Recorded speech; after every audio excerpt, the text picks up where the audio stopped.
The catacombs were especially creepy of all three haunted locations. However, they were also the most contaminated location.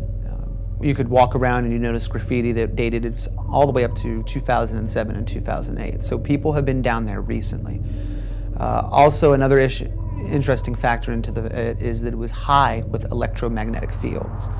Now, electromagnetic energy also has a technique called a fear cage.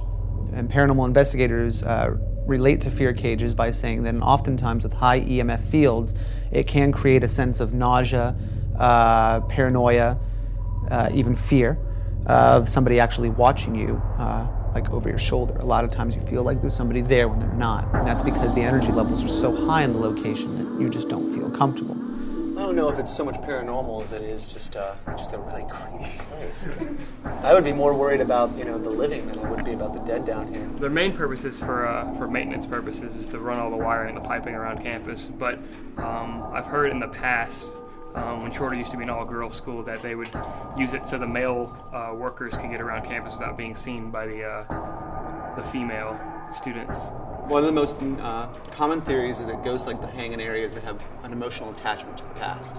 Some sort of dramatic experience that they carry on into death, that they would want to still be in that area. Sometimes it deals with residual hauntings, where the experience was so extreme that the actual environment and area captured that time in history, and a lot of people see spirit moving through, doing its business as if, it was still living in whatever century it had died in. And that's called residual hauntings, which usually aren't intelligent, therefore they don't know you're there, they can't interact with you. As far as, a spirit actually being trapped in an area, that's usually a really rare misconception. For the most part, usually a spirit stays in its location due to its emotional attachment, due to the fact that it wants to be there. And that's just all simply theories. So until something becomes a little bit more concrete, we really won't know. There also had been no real confirmed paranormal experiences downstairs in the basement.